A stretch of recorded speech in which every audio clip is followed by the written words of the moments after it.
welcome to Dana Maths classes. So today we are going to do exercise 5.1. Exercise 5.1 के अंदर हमें कुछ statement है जिनके बारे में बताना कि वो ट्रू है या फॉल्स है। ये स्टेटमेंट्स हमारी बेस्ड हैं जो हमने इंट्रोडक्शन वाली वीडियो के अंदर एक्सियम्स पोस्टुलेट्स पढ़े हैं, उनके ऊपर बेस्ड है। हमने जो पिछली वाली वीडियो में किए थे उसके ऊपर ये एक्सरसाइज का फर्स्ट क्वेश्चन बेस्ड है। तो फर्स्ट क्वेश्चन कहता है only one line pass through a single point.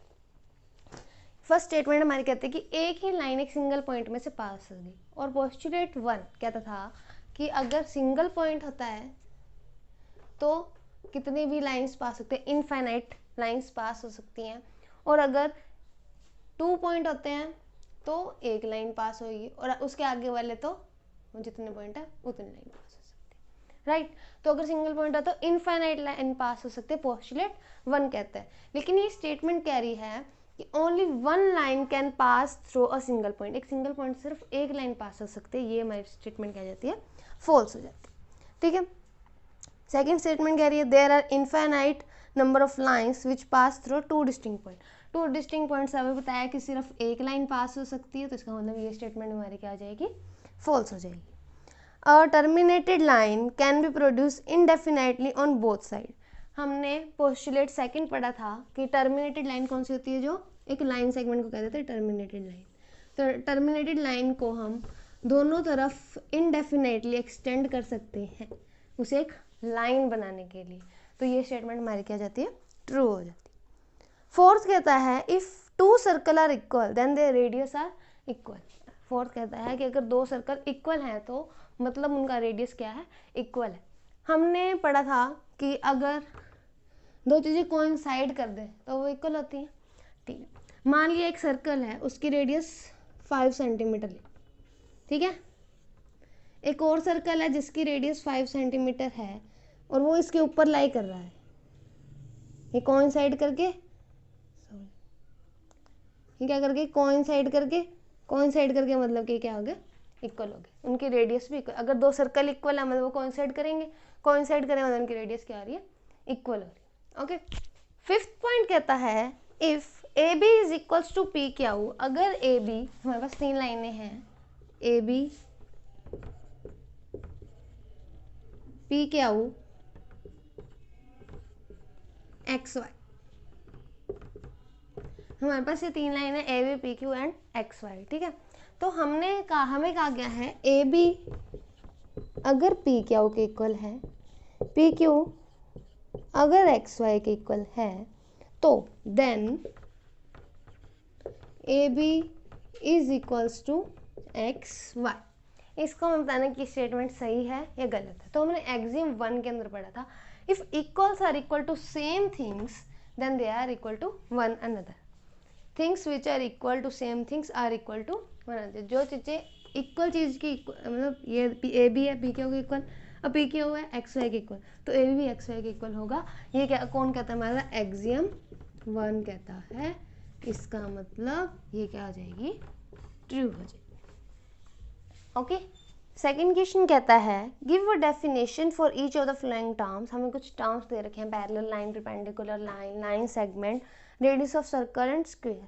तो हमें पहले इन्हें डिफाइन करना है, इन्हें, और हमें बताना है कि क्या कोई अदर टर्म है जिन्हें हमें पहले डिफाइन करना पड़ेगा इन टर्म्स को डिफाइन करने से पहले, और हम उन्हें कैसे डिफाइन करेंगे वो हमें बताना है इस क्वेश्चन के अंदर। तो पहले हम बता दें तो parallel lines, perpendicular line, line segment, इन सभी को डिफाइन करने से पहले एक लाइन को डिफाइन करना पड़ेगा।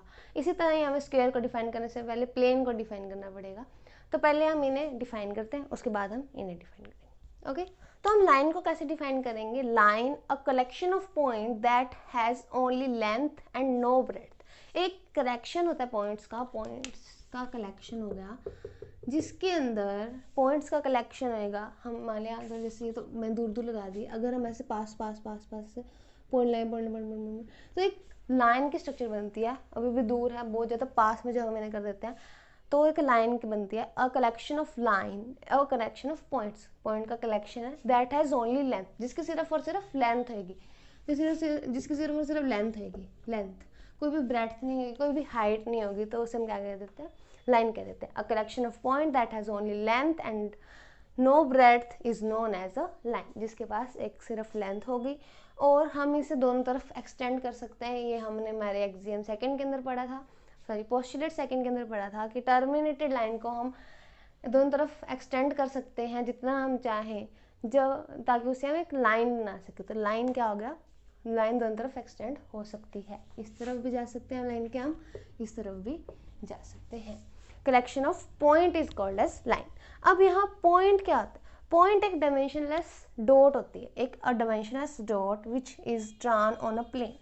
एक डायमेंशनलेस डॉट होती है, ये एक पॉइंट, ठीक है। एक ऐसी डायमेंशन क्या होगी, किसकी लेंथ भी नहीं होगी, ब्रेड्थ भी नहीं होगी, हाइट भी नहीं होगी। तो point is a dimensionless dot which is drawn on a plane. वो एक प्लेन के ऊपर हम ड्रॉ कर देते हैं तो हमें वो हो जाते हैं पॉइंट हो जाते हैं। अब प्लेन क्या होता है, plane a flat surface in which figure can be drawn. Geometrical figure जो हम बनाते हैं, स्क्वायर, सर्कल, रेक्टेंगल, ट्रायंगल, जितने भी हमें ज्योमेट्रिक 2D स्ट्रक्चर्स बनाते हैं, हम किस में बनाते हैं, एक फ्लैट सरफेस। जैसे अभी बोर्ड है, ये एक फ्लैट सरफेस है।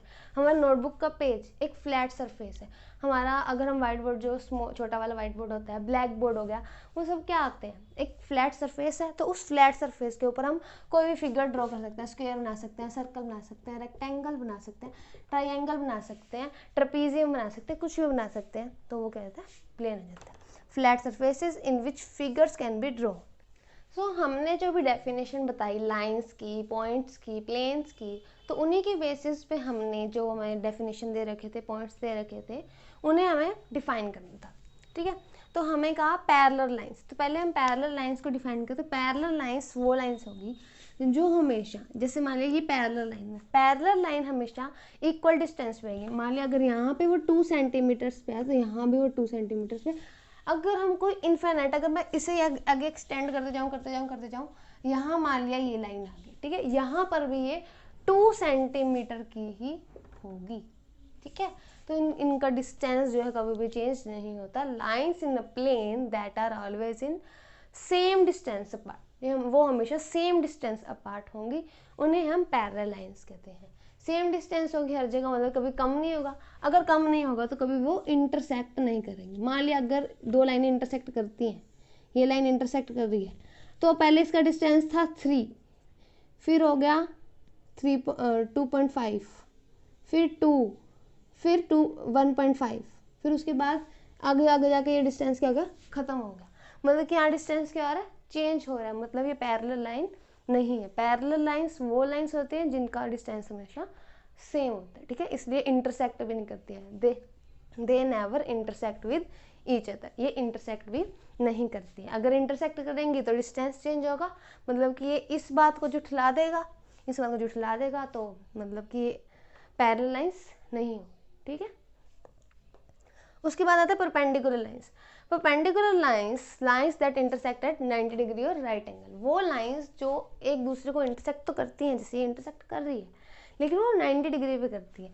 मान ली इसका एंगल, जैसे कि कोई भी एंगल ले लिया आप 60 डिग्री, इसका एंगल क्या होगा, 60 डिग्री हो रही है। ये लाइन और ये लाइन जब इंटरसेक्ट कर रहे हैं तो ये एंगल क्या बना है, 60 degree.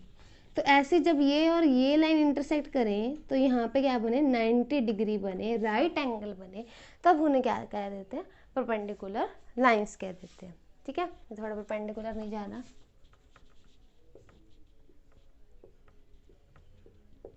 These are perpendicular lines, जो आपस में एक दूसरे को के बीच में एंगल जो है 90 डिग्री बना दे, राइट एंगल बना दे, उसे कह देते हैं परपेंडिकुलर लाइंस।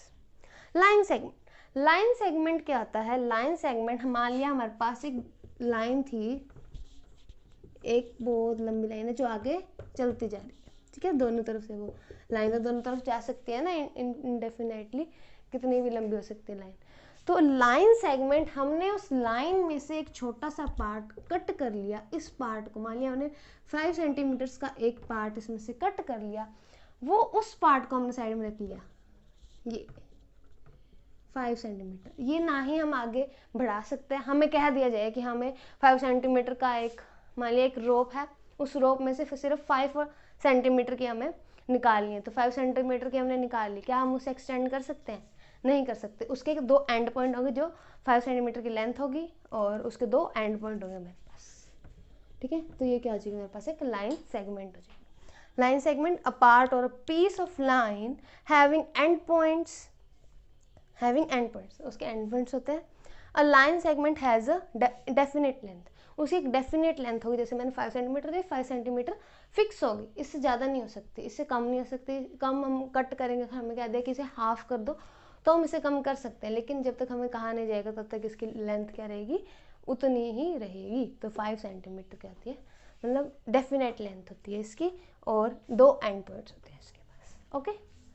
तो अब है रेडियस ऑफ सर्कल। तो रेडियस ऑफ सर्कल क्या होती है, the distance from the centre point to any point on the circle. कोई सर्कल हमने ड्रॉ किया जिसका सेंटर ये ले लिया और उसका हमने सर्कल ड्रॉ कर दिया, तो उस सर्कल, उस पॉइंट से लेके, सेंटर पॉइंट से लेके कोई भी पॉइंट पे सर्कल के, मान लिया यहाँ यहाँ यहाँ, कोई भी पॉइंट ले लो, तो वो क्या आ जाएगी, उस डिस्टेंस को, हम इस डिस्टेंस को क्या कहेंगे, radius of circle. Radius of circle is the distance from the centre point to any point on the circle is known as the radius of circle.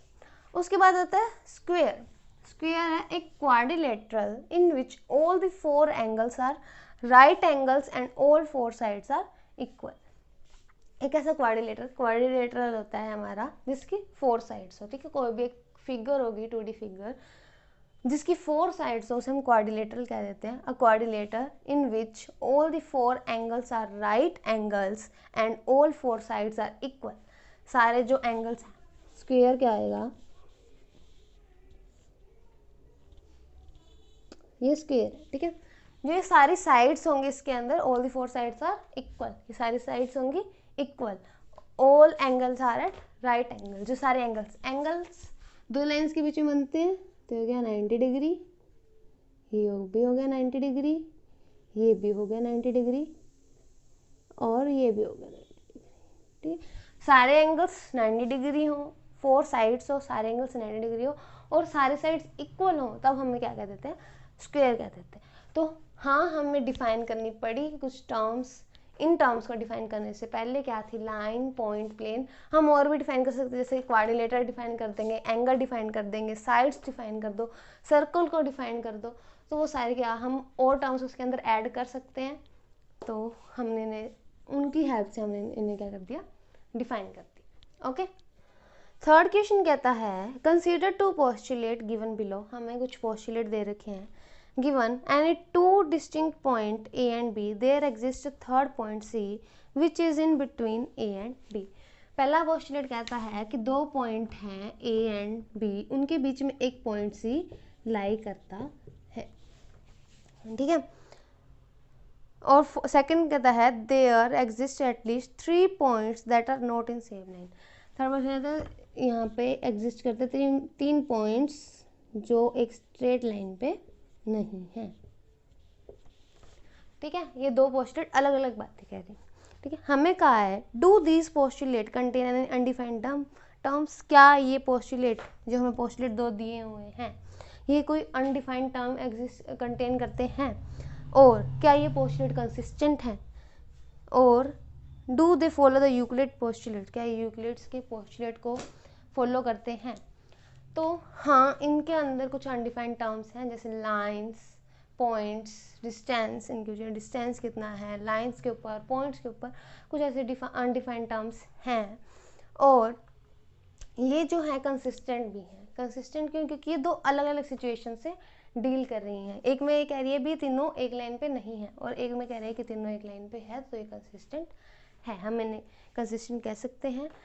और ये जो यूक्लिड के पोस्टुलेट हैं उन्हें फॉलो नहीं करता है, लेकिन ये यूक्लिड का एक्सियम 5.1 है, उसे फॉलो करता है, जो कहता है given 2 distinct point there exist only a unique line. अगर 2 मतलब डिस्टिंक्ट पॉइंट दे रखे हैं हमें, उसमें से सिर्फ एक यूनिक लाइन ही पास हो सकते हैं। हम उस एक ही लाइन पास हो गई, 2 पॉइंट है, एक एरा ए मान लो, इसको ले लेते हैं बी।